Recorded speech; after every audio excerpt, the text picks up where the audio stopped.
आम्ही हिंदू भोळे आहोत पण मूर्ख नाही असं म्हणत उद्धव ठाकरेंनी रामरक्षा आंदोलनाला सुरुवात केली आहे। भाजपमुक्त राम पाहिजे अशी सडकून टीका उद्धव ठाकरेंनी भाजपवर केली आहे। हिंदूंना लुटणारं सरकार सत्तेवर बसलंय असंही ठाकरेंनी म्हटलंय। राम मंदिराला केलेलं दान गेलं कुठे असा सवालही उद्धव ठाकरेंनी केला आहे। तिथले साधू संत आता म्हणतायत की सगळे चोर लोक तिकडे बसलेले आहेत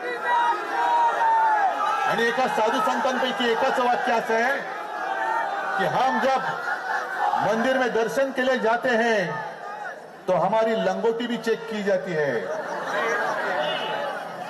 म्हणजे साधू संतांशी तुम्ही असं वागताय आणि करोडो रुपयाचा माल हपापाचा माल गपापा करताय। जो कष्टकरी हिंदू आहे, साधा भोळा हिंदू आहे, जो नवस बोलतो, श्रद्धेने तिकडे जातो आणि फुलना फुलाची पाकळी म्हणून आपल्या कमाईतले कष्टाच्या पैशातले एक पैसा तर एक पैसा, 2 रुपये तर 2 रुपये तिकडे देतो, हे तुम्ही गायब करता आहात। लाज वाटली पाहिजे या लोकांना हिंदू म्हणून घ्यायची।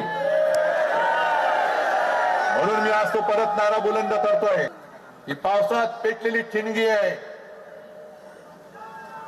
आणि राम भक्त कसे आहेत अजून जर काही राज्य करताना कळले नसतील तर त्यांना मी आठवण करून देऊ इच्छितो की प्रभू श्रीरामा बरोबर जी वानर सेना होती त्या वानर सेनेने रावणाची सोन्याची लंका जाळून खाक केली होती। अरे तुम्ही आज आमचा पक्ष चोरला असेल, आमच्याकडचा प्रभू रामचंद्राचा धनुष्यबाण चोरला असेल, पण आज आमच्या हातामध्ये हनुमानाने ज्या मशालेनी लंका जाळली होती ती मशाल आज आमच्या हातात आहे। तुमच्या अन्यायाची लंका आम्ही जाळून खाक केल्याशिवाय राहणार नाही। दरम्यान मोठी बातमी येते, हिंदूंना लुटणारं सरकार सत्तेत बसलंय। राम मंदिराला केलेलं इतकं दान गेलं कुठे हा सवाल आज उद्धव ठाकरे यांनी उपस्थित केलाय। भाजपमुक्त राम आम्हाला पाहिजे अशी मागणी आणि घोषणा ठाकरे यांनी केली। दरम्यान या संदर्भात अधिक चर्चा करूयात। नवनीत राणा आपल्यासोबत जोडल्या जात आहेत। राणाजी, आज आपण पाहतोय उद्धव ठाकरे यांनी रामरक्षा पठण आंदोलन सुरू केलंय, भाजपमुक्त राम हवा अशी घोषणा केली आहे। खरं तर हनुमान चालीसाला विरोध करणारं सरकार आज विरोधक बनलंय आणि त्यांना रामरक्षा हवी झाली आहे। या सगळ्या आंदोलनाकडे तुम्ही कसं पाहताय? मी एवढंच सांगू शकते, पूर्ण साम्राज्य जेव्हा उद्धव ठाकरेजींचा म्हटल्यापेक्षा बाळासाहेब ठाकरेजींचं साम्राज्य संपवणारे जे उद्धव ठाकरेजी आहे ते पूर्ण संपवल्यानंतर आज रामजीची आठवण आली आहे आणि हनुमान चालिसाचं पठण करण्याची बारी आली आहे।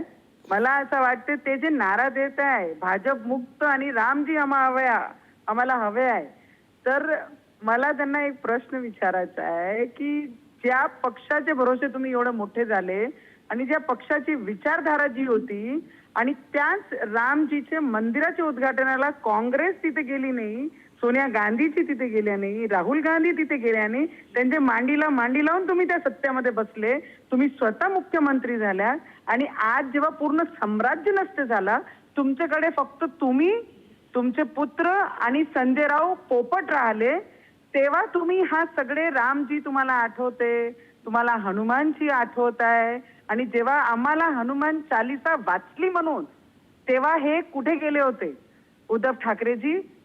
14 दिवस जेलमध्ये टाकल्यावर रामजीची आठवण आली नाही, हनुमान भक्त म्हणून तुम्हाला आठवण आली नाही आणि तुम्ही म्हणतात की साम्राज्य पूर्ण गेल्यानंतर तुम्हाला पठण आठवण आला, तर लोक जोक करतील पूर्ण देशामध्ये, मजाक उडवतील। आज जे जोक होत आहे ना आणि ते नारा काय देत आहे, तुम्हाला राम हवे होते तर भारतीय जनता पार्टी सोबत सत्तेमध्ये बसून रामजींच्या मंदिरामध्ये तुम्ही किती काय दान केलं पहिले तुम्ही ते म्हणा। तुम्ही भारतीय जनता पार्टीचे प्राईम मिनिस्टर, जे या देशाचे प्राईम मिनिस्टर आहे, तुम्ही जे एलिगेशन करतात, आमचे प्राईम मिनिस्टर खुले बोलतात की आम्ही खाली झोली लेके आए और खाली झोली लेके जाऊंगा और पूरा देश वो देखेगा। उद्धव ठाकरे जी बताओ तुम्हारी झोली में क्या क्या रखा है? या सगळ्या संदर्भात जो प्रश्न उपस्थित केलाय तो महत्त्वाचा आहे। त्यांनी दान चोरीवर प्रश्न उपस्थित केले आहेत, भाजपवर टीका केली आहे आणि याच पक्षातनं पक्ष फोडले जात आहेत असा आरोप आहे। त्यावर आपली प्रतिक्रिया? पक्ष भारतीय जनता पार्टीने नाही फोडलं, पक्ष उद्धव ठाकरेजींचे पक्षामध्ये जेवढे आमदार, जेवढे खासदार, ज्या विचारांवर बाळासाहेब ठाकरेंजींनी त्यांना लहान ते मोठं केलं, मोठे पदापर्यंत पोहोचवलं, त्यांनी त्यांच्या विचाराची इमानदारी केली आहे.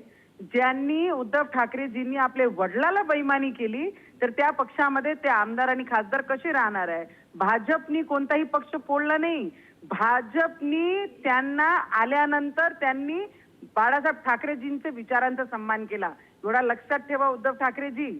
आज तुम्हाला राम आठवते जेव्हा पूर्ण साम्राज्य तुमचं नष्ट झाला आणि तुम्ही आमदार खासदारांवर ब्लेम करतात जे तुम्हाला सोडून चालले गेले. त्याच्यावर तुम्ही विचार करा की तुमच्यामध्ये काय कमतरता राहिली आहे, की तुमचे आमदार खासदार तुम्हाला सोडून का गेले. अगदी. तुम्ही विचार सोडले म्हणून तुमच्या सोबत राहिले नाही. अगदी एक शेवटचा महत्वाचा प्रश्न, या सगळ्या निमित्तानं जो अयोध्येच्या मंदिरातल्या दान चोरीचा प्रश्न आहे त्याच्यावरून थेट भाजपच्या नेतृत्वावर टीका होते. या दान चोरीच्या मुद्द्यावर, त्यांच्या आरोपावर तुमची काय प्रतिक्रिया आहे? मला एकच समजते, हेच उद्धव ठाकरे जेव्हा मुख्यमंत्री होते एक महिला खासदाराला 14 दिवस आतमध्ये टाकलं होतं. हेच उद्धव ठाकरे जी आहे तेव्हा हे म्हणत होते की राम जे मंदिर बनलं अयोध्यामध्ये तर ते बीजेपीचे, राम काही प्राइवेट प्रॉपर्टी नहीं है, राम भगवान सबके हैं. तो राम भगवान के लिए उद्धव ठाकरे ने क्या दान किया है? जब बनाया तब भी बीजेपी को ब्लेम किया गया, तेव्हाही बीजेपीला ब्लेम केलं. तेव्हा काही नुकसान झाला तेव्हाही बीजेपीला ब्लेम केलं. जेव्हा लोकांनी डोनेट केला आणि चोरी करणारा व्यक्ति कोणी दूसरा है. अरे बीजेपी ऐसी है, ना खाती है ना खाने देती है. अगर चोरी की है और हिंदू के मंदिरों में अगर किसी ने चोरी की है तो उसकी सजा जो होनी चाहिए इस देश में, हिंदुस्तान में, ती सजा त्या हिंदुस्तान मध्ये चोरी करणाऱ्या, रामाच्या मंदिर मध्ये चोरी करणाऱ्या व्यक्तीला नक्की भेटन. पर उद्धव ठाकरेजी तुम्ही लक्षात ठेवा, तुम्ही काय विचार करताय. हेच जर हनुमान चालीसा तेव्हा वाचली असती जेव्हा तुम्ही मुख्यमंत्री असता, हेच रामाची भक्ती जेव्हा तुम्ही मुख्यमंत्री होता तेव्हा तुम्ही भक्ती केली असती तर आज ही परिस्थिती झाली नसती. मैं और मेरे दो बस इतने पक्ष में बाकी नहीं रहते. आगे पक्ष उसी विचारों के साथ लेके चलते तो राम जी भी आपके साथ रहते, हनुमान जी भी आपके साथ रहते और हमारे देश के प्रधानमंत्री भी आपके साथ रहते. ताई, एक महत्वाचा प्रश्न, आजच्या या उभाटा गटाच्या आंदोलनाचा फार मोठा परिणाम पडेल, शिवसेनेला राजकीय फुटेज मिळेल असं वाटतं का आपल्याला? मला एकच गोष्टी कळते, यांनी आता काही केलं तर ना पॉलिटिकल बेनिफिट काहीच होणार नाहीये. हे पॉलिटिकल साठी करता हे पुरी जनताला माहित आहे. आणि आजकाल मतदार आणि जनता आमच्यापेक्षा जास्त समजदार आहे. कोण कधी काय करते आणि कोणाला बेनिफिट कुठून पाहिजे ते जनतेला समजवण्याची गरज नाहीये. आणि याच्यातून यांना काहीच भेटणार नाहीये. ज्यांना एसी मध्ये राहण्याची सवय पडलेली आहे ना, ज्यांना माती पायात लागत नाही, ऊन डोक्यावर लागत नाही, त्यांना जनता कधी सपोर्ट करू शकत नाही. ते बाळासाहेब ठाकरेजींच्या विचारापासून इथपर्यंत शिवसेना आली तरी उद्धव ठाकरेजी जर राहिले असते तेव्हा एकही निवडून आला नसता. आणि जनता यांच्या सोबतच आहे. लोकसभामध्ये जरी ठेस लागली असं आम्हाला, पण विधानसभेमध्ये त्यांना दाखवून दिली त्यांची जागा कोणती आहे. अभी तो राम याद आहे, अभी तो बहुत कुछ याद आना बाकी है उद्धवजी. आज या सगळ्या आंदोलनाच्या निमित्तानं अनेक रामभक्त उपस्थित होते असा दावा उभाटा गटाकडनं करण्यात येतोय. साधू महंतही उपस्थित होते. या सगळ्या रामभक्तांना आपण स्वतः काय संदेश द्याल, त्यांना आवाहन कराल? आम्ही राम भक्त आणि रामजींची भक्ती, हनुमानजीची भक्ती आमचे रक्तात आहे. तर मी सगळे राम भक्तांना आणि देशचे जेवढेही लोक आम्हाला ऐकतात आहे त्यांना फक्त एवढाच विश्वास देऊ शकते कि राम के मंदिर के लिए हमको इतने साल इंतजार करना पड़ा और राम मंदिर बनाने वाला वो एक ही प्राइम मिनिस्टर या देशामध्ये आले, ते देशाचे प्राइम मिनिस्टर नरेंद्र मोदी जी आहे. तर कोणताही राम भक्त काळजी करूच नाही, कारण जो जैसा करेगा उसका भुगतान मोदी जी के राज्य में उसका डबल भरपाई उसको देना पड़ेगा. इससे कोई भी छूट नहीं सकता है. नक्कीच धन्यवाद. पुढारी न्यूजची आपण हा संवाद साधल्याबद्दल. आपल्यासोबत नवनीत राणा होते, त्यांनी या सगळ्या उभाटा गटाच्या आंदोलनावर आपली सविस्तर प्रतिक्रिया दिली.